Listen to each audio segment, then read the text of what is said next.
सरकार है जी साडे नाल बार-बार साडे नाल वादे करदी है ते अपने वादियां तो मुकरदी आ रही है। अज दा भी असीं इन्हां नूं 20 फरवरी का नोटिस दिता होया SDM साहब नूं, उस दिन असीं मंग पत्तर दे के गए। इन्ना होने के बावजूद कोई भी प्रबंध नहीं। जेल भरो दे विच इन्ना बारिश दे विच भी असीं लगे पे हाँ। एक पासे तो जिहड़ियां सरकारां ने DC साहब अखबार दे विच न्यूज़ लवा रहे ने भी महिला दिवस ते असीं आह प्रोग्राम कर रहे हैं, औरतां दी सुरक्षा लई आह कर रहे हैं, ते एक साडे ते इत्थे जुल्म कीते जा रहे ने। साडी मंग नहीं सुनी जा रही हैगी। इत्थे आके हर बार साडे नाल वादे करके सरकारां ने जिहड़ियां मुकरदियां जा रहीआं ने। ਅੱਗੇ ਅਸੀਂ ਇਹ ਦੇਖ ਜੋ ਅਸੀਂ ਅੱਜ ਕਰਕੇ ਆਏ ਹਾਂ ਜੀ, ਜੇਕਰ ਸਾਡੀ ਨਹੀਂ ਸੁਣੀ ਜਾਊਗੀ ਤਾਂ ਅਸੀਂ ਜੇਲ੍ਹ ਦੇ ਵਿੱਚ ਜਾਣ ਲਈ ਆਏ ਹਾਂ ਤੇ ਜੇਲ੍ਹ ਹੀ ਜਾਵਾਂਗੇ। ਜੇ ਸਰਕਾਰ ਜੇਲ੍ਹ ਨਹੀਂ ਲੈ ਕੇ ਤੇ ਅਗਲਾ ਐਕਸ਼ਨ ਕੀ ਹੋਊਗਾ? ਅਗਲਾ ਅਸੀਂ ਜੋ ਵੀ ਸਾਡੀ ਯੂਨੀਅਨ ਦੀ ਕਾਲ ਹੋਊਗੀ, ਜੋ ਵੀ ਸਾਨੂੰ ਉਹ ਕਰਨਗੇ, ਜੋ ਮੈਸੇਜ ਹੋਊਗਾ ਅਸੀਂ ਉਹਦੇ ਨਾਲ ਹੀ ਚੱਲਾਂਗੇ। ਪ੍ਰਦਰਸ਼ਨ ਅੱਜ ਦਾ ਆਲ ਇੰਡੀਆ ਦੀ ਸਾਡੀ ਜਿਹੜੀ ਯੂਨੀਅਨ ਦੀ ਕਾਲ ਸੀਗੀ ਉਹਦੇ ਤੇ ਕੀਤਾ ਗਿਆ। ਇਹ ਸਾਡਾ ਅੱਜ ਦਾ ਜੇਲ੍ਹ ਭਰੋ ਅੰਦੋਲਨ ਹੈ, ਕਿਉਂਕਿ ਪੰਜਾਬ ਤੇ ਜਿਹੜੀ ਸੈਂਟਰ ਗਵਰਨਮੈਂਟ ਆ ਉਹ ਲਗਾਤਾਰ ਜਿਹੜੀ ਸਾਡੀ ICDS ਸਕੀਮ ਹੈ ਉੱਤੇ ਧਾਵਾ ਬੋਲ ਰਹੀ ਹੈ।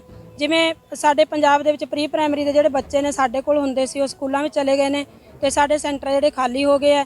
ਜਾਂ ਸਾਡਾ ਜਿਹੜਾ ਮਾਣ ਭੱਤਾ ਸੈਂਟਰ ਗਵਰਨਮੈਂਟ ਨੇ ਵਧਾਇਆ ਸੀ ਉਹਦੇ 'ਚ 600-300 ਰੁਪਏ ਜਿਹੜਾ ਪੰਜਾਬ ਸਰਕਾਰ ਨੇ ਪਾਉਣਾ ਸੀ ਤਾਂ ਉਹ ਪੰਜਾਬ ਸਰਕਾਰ ਨੇ ਆਪਣਾ ਬਣਦਾ ਹਿੱਸਾ 1 ਸਾਲ ਬੀਤ ਜਾਣ ਦੇ ਬਾਅਦ ਅਜੇ ਵੀ ਨਹੀਂ ਦਿੱਤਾ। ਜਿਵੇਂ ਸਾਡੀ ਸੁਪਰਵਾਈਜ਼ਰਾਂ ਦੀ ਭਰਤੀ 3 ਸਾਲ ਤੋਂ ਲਟਕ ਰਹੀ ਹੈ, ਜਾਂ ਵਰਕਰ ਹੈਲਪਰ ਜਿਹੜੇ ਰਿਟਾਇਰ ਹੋ ਗਏ ਉਹਨਾਂ ਦੀ ਥਾਂ ਤੇ ਜਿਹੜੀਆਂ ਖਾਲੀ ਅਸਾਮੀਆਂ ਨੇ ਉਹ ਵੀ ਉਸੇ ਤਰ੍ਹਾਂ ਲਟਕ ਰਹੀਆਂ। ਤੇ ਜਿਹੜੀ ਕੱਲ ਸਾਡੀ ਵਿਭਾਗ ਦੀ ਮੰਤਰੀ ਅਰੁਣਾ ਚੌਧਰੀ ਨਾਲ ਮੀਟਿੰਗ ਸੀਗੀ ਤਾਂ ਉਹਦੇ ਵਿੱਚ ਵੀ ਉਹਨਾਂ ਨੇ ਇੱਕ ਲਾਰੇ ਤੋਂ ਸਿਵਾਏ ਸਾਨੂੰ ਕੁਝ ਨਹੀਂ ਦਿੱਤਾ ਵੀ ਸਾਨੂੰ ਮਹੀਨੇ ਦਾ ਸਮਾਂ ਦਿਓ ਜੀ, ਸਾਨੂੰ 15 ਦਿਨਾਂ ਦਾ ਸਮਾਂ ਦਿਓ। ਜਦੋਂ ਹੀ ਮੀਟਿੰਗ ਕੀਤੀ ਜਾਂਦੀ ਹੈ ਤਾਂ ਇਹੀ ਲਾਰੇ ਮਿਲਦੇ ਨੇ।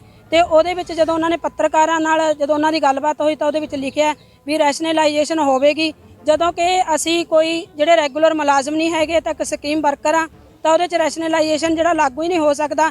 ਪਰ ਸਰਕਾਰ ਨੇ ਇਸ ਸਕੀਮ ਨੂੰ ਛੋਟਾ ਕਰਨ ਲਈ ਰੈਸ਼ਨਲਾਈਜੇਸ਼ਨ ਦੇ ਨਾਂ 'ਤੇ ਸੈਂਟਰ ਖਤਮ ਕਰਨ 'ਤੇ ਤੁਲੀ ਹੋਈ ਹੈ, ਜੋ ਅਸੀਂ ਕਦੇ ਵੀ ਹੋਣ ਨਹੀਂ ਦੇਵਾਂਗੇ। ਸਾਡੇ ਜਿਹੜੇ ਵਰਕਰ ਹੈਲਪਰ ਆ ਉਹਨਾਂ ਦਾ ਰੁਜ਼ਗਾਰ ਅਸੀਂ ਖਤਮ ਨਹੀਂ ਹੋਣ ਦੇਵਾਂਗੇ।